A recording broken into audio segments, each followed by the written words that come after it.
Hello dear aspirants, welcome to SPM focus UPSC. आज के discussion को शुरू करने से पहले एक छोटा सा अनाउंसमेंट। हर एक एपिसोड में आज के बाद आपके लिए एमसीक्यू टेस्ट्स दिए जाएंगे जो आप एसपीएम के पोर्टल में जाके एक्सेस कर सकते हैं। इसके साथ ही डेली करंट अफेयर्स पीडीएफ भी प्रोवाइड किया जाएगा जिसको एक मंथली करंट अफेयर्स में कंपाइल किया जाएगा। तो चलिए शुरू करते हैं आज के current affairs. Dynastic politics in India. Dynastic politics का मतलब होता है एक ऐसा पॉलिटिकल सिस्टम जहां लीडरशिप और पॉलिटिकल पावर एक ही परिवार के लोगों के बीच जनरेशन टू जनरेशन पास होती है। इंडिया में इसका काफ़ी गहरा इम्पैक्ट रहा है। कुछ मेजर एग्जाम्पल्स में हम देखते हैं Nehru Gandhi family in Congress, Jammu and Kashmir में अब्दुल्ला फैमिली, तमिलनाडु डीएमके में करुणानिधि फैमिली और उत्तर प्रदेश में Yadav family through the Samajwadi party along with NCP in Maharashtra through the Pawar family. एक रिसेंट एनालिसिस के मुताबिक भारत के लगभग 5300 लेजिस्लेटर्स यानी कि एमपीज, एमएलएज और एमएलसीज में से 22% लोग पॉलिटिकल डायनेस्टीज से बिलोंग करते हैं। ये 1174 डायनेस्ट्स या पीपल फ्रॉम डायनेस्टिक फैमिलीज 989 अलग अलग फैमिलीज से आते हैं। अब सवाल उठता है कि इसकी शुरुआत कब और कैसे हुई। इसका स्टार्ट कांग्रेस पार्टी के मॉडल से हुआ था। जवाहरलाल नेहरू से लेकर इंदिरा गांधी और फिर राजीव गांधी तक कांग्रेस की लीडरशिप फैमिली के अंदर ही बनी रही। इसके अलावा कई स्टेट लेवल कांग्रेस नेताओं ने भी अपने अपने राज्यों में फैमिली सेंट्रिक पॉलिटिक्स डेवलप किया। ये पैटर्न देखकर बाकी पार्टीज ने भी इसी मॉडल को अडॉप्ट कर लिया। आज हम देखते हैं कि रीजनल और नेशनल पार्टीज जैसे Samajwadi Party, RJD, DMK, Shiv Sena, NCP, TRS etcetera सब में फैमिली सेंट्रिक लीडरशिप का प्रभाव है। लेकिन ये मॉडल इतना टिकाऊ क्यों है? सबसे पहले बात आती है इलेक्टोरल विनेबिलिटी की। जब किसी कैंडिडेट का नाम ऑलरेडी पब्लिक में जाना पहचाना हो जाता है और उन्हें एक एग्जिस्टिंग पॉलिटिकल नेटवर्क मिल जाए तो इलेक्शन जीतने के चांसेस बढ़ जाते हैं। दूसरा, पॉलिटिकल कैपिटल। वोटर्स अक्सर एक नोन फैमिली को ट्रस्ट करने लगते हैं, उनके नाम से फेमिलियरिटी हो जाती है उन्हें। और तीसरा जो सबसे क्लियर है, पावर को फैमिली के अंदर ही रखने की इच्छा। लेकिन इस सिस्टम के कई ड्रॉबैक्स भी हैं। सबसे बड़ा कंसर्न है पॉलिटिकल मोनोपोली, जहां सिर्फ कुछ फैमिलीज ही पावर्स में बनी रहती है। अकाउंटेबिलिटी कम हो जाती है क्योंकि लोगों का परफॉर्मेंस से ज़्यादा नाम पे भरोसा होता है। इंटरनल डेमोक्रेसी पार्टी के अंदर कमज़ोर पड़ जाती है और मेरिट बेस्ड एंट्री का स्कोप छोटा हो जाता है, जिससे पॉलिटिकल इनइक्वालिटी बढ़ जाती है। एक तरह से पॉलिटिक्स एक हेरिडिटरी प्रोफेशन बन जाता है अंडर दिस सिस्टम। लेकिन कुछ एक्सपर्ट्स का कहना है कि अगर कोई व्यक्ति छोटी उम्र से ही पॉलिटिक्स देख रहा हो तो उससे एक पॉलिटिकल एक्सपोजर मिलता है जो उन्हें मैच्योर पॉलिटिकल लीडर बनने में मदद करता है। जैसे इंदिरा गांधी ने अपने पिताजी जवाहरलाल नेहरू के पॉलिटिकल कैरियर से काफ़ी कुछ सीखा था। अब आगे बढ़ते हैं दूसरे टॉपिक की तरफ, debt to GDP ratio of major economies. Debt to GDP ratio एक ऐसा इकोनॉमिक मेट्रिक है जो किसी कंट्री के पब्लिक डेट यानी सरकारी बोरोइंग्स को उस देश के जीडीपी के साथ कंपेयर करता है। इससे हम उस देश के फिस्कल हेल्थ का अंदाज़ा लगा सकते हैं। जब ये रेशियो हाई होता है तो इसका मतलब है कि गवर्नमेंट को इंटरेस्ट पेमेंट्स में ज़्यादा पैसा खर्चा करना पड़ता है। इस वजह से सरकारी खर्चों में कटबैक्स करने पड़ते हैं, स्पेशली ऑन एसेंशियल सर्विसेज।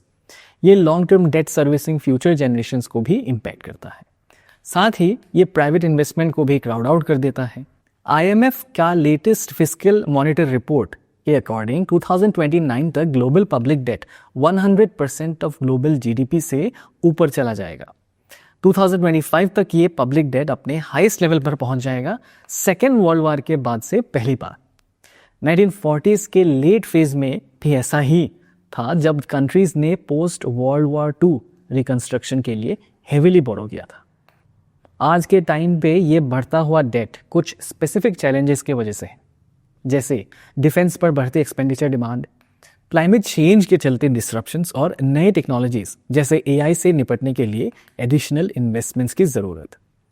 अब चलते हैं अगली टॉपिक की तरफ, जहां भारत ने एक इकोनॉमिक माइलस्टोन अचीव किया है।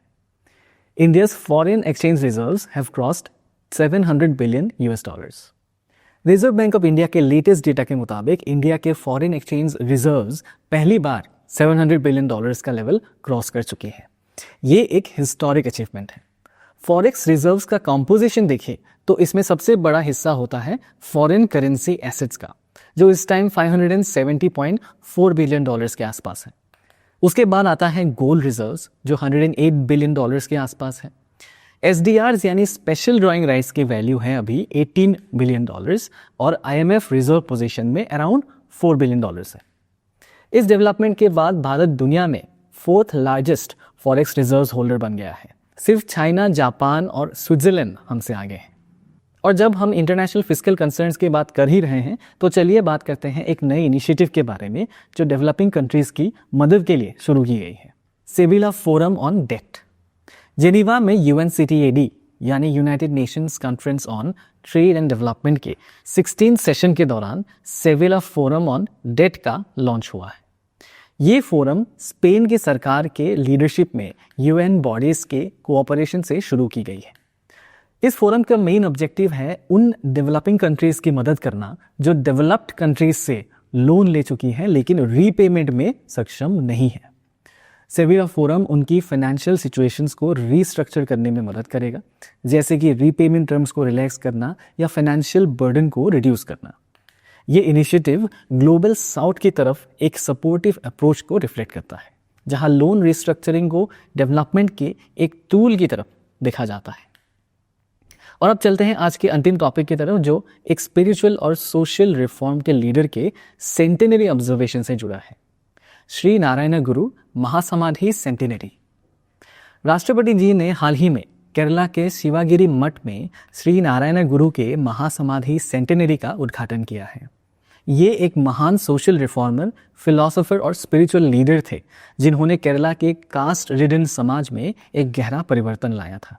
उन्होंने अपने समय में कास्ट डिस्क्रिमिनेशन के खिलाफ एक स्ट्रॉन्ग रिफॉर्म मूवमेंट चलाया था जिसका फोकस था स्पिरिचुअल एनलाइटनमेंट और सोशल इक्वालिटी। शिवागिरी में शारदा मठ जैसे इंस्टीट्यूशंस उन्होंने इस मिशन के लिए एस्टैब्लिश किए, जिनका उद्देश्य एजुकेशन, स्पिरिचुअलिटी और सोशल अपलिफ्टमेंट को बढ़ावा देना था।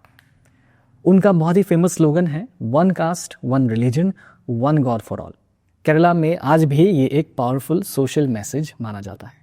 उनके कुछ मेजर लिटरेरी और स्पिरिचुअल वर्क्स में शामिल हैं दैवा दशकम, निवृत्ति पंचकम और आत्मोपदेशा शतकम।